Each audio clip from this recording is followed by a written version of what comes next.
नमस्कार, हिंदी साहित्य classes bye Rita ma'am channel पर आप सभी लोगों का हार्दिक स्वागत है।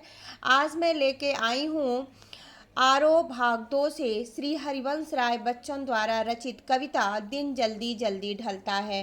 तो इस पाठ में कवि जो है परिवर्तित होते हुए समय का वर्णन करते हुए कहते हैं कि दिन जल्दी जल्दी ढलता है, हो जाए न पथ में रात कहीं, मंजिल भी तो है दूर नहीं।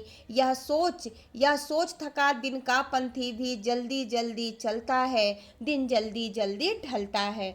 कवि हरिवंश राय बच्चन कहते हैं कि एक पथिक है, राही है, वह दिन भर का थका हुआ है, फिर भी वह रास्ते में जल्दी जल्दी चलता है। क्यों चलता है? कि रास्ते में उसे पथ में कहीं रात ना हो जाए, मंजिल उसकी पास है, अर्थात उसका लक्ष्य सामने दिखाई दे रहा है।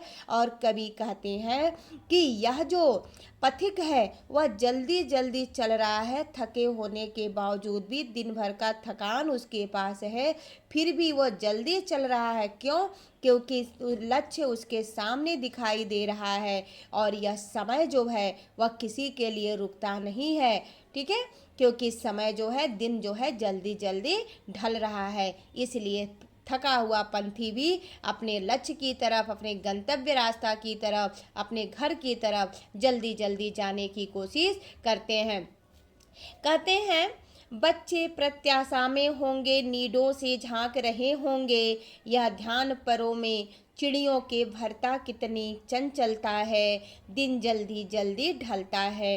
कभी हम तो मनुष्य हैं, एक सामाजिक प्राणी हैं, लेकिन कभी प्रकृति से उदाहरण लेते हुए यहाँ बताने की कोशिश करते हैं कि बच्चे प्रत्याशा में होंगे, अर्थात चिड़िया के जो बच्चे हैं वह अपने माँ के आने की आशा में नीडों से झांक रहे होंगे।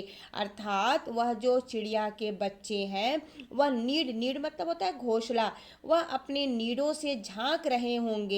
जब यह ध्यान आता है चिड़िया को तो उसके परों में अर्थात पंखों में चंचलता भर जाती है, तीव्रता भर जाती है, क्योंकि चिड़िया को यह दिखाई देता है कि उसके बच्चे उसका प्रतीक्षा कर रहे हैं, उसके घोंसले से देख रहे होंगे, उसके बच्चे उसका इंतजार कर रहे होंगे।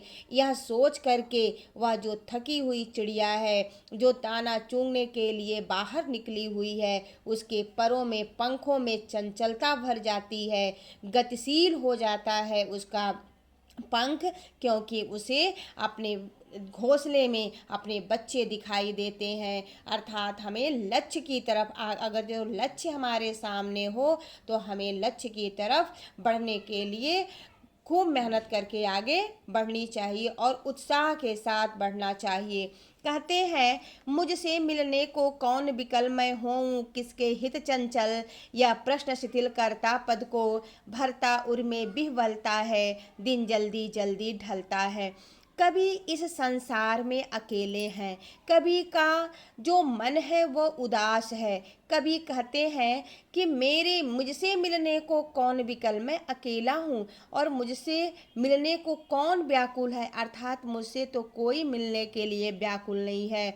और यह प्रश्न शिथिल करता पद को, अर्थात जब कवि को यह याद आता है कि उससे मिलने को कोई चंचल नहीं है, तो यह प्रश्न उसके पदों को, उसके पैरों को, उसके कदमों को शिथिल कर देता है और उसके हृदय में मतलब हृदय में विह्वलता भर देता है।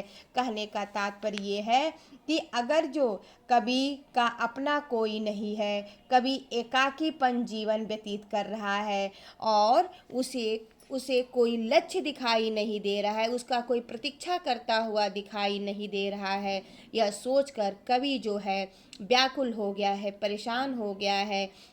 अगर जो इसका हम दूसरे अर्थ में अर्थ लेते हैं तो इसका सिंपल सा अर्थ है कि जब हम लक्ष्य निर्धारित कर लेते हैं तो उस लक्ष्य को प्राप्त करने के लिए हमारे अंदर उत्साह, थकान के बावजूद भी उत्साह, साहस, जोश भर जाता है।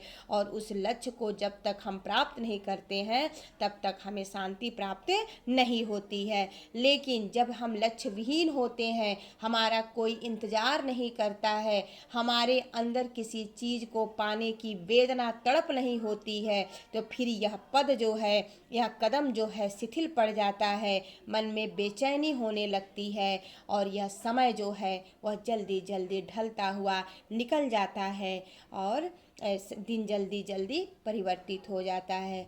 तो आज के लिए बस इतना ही। धन्यवाद। नमस्कार।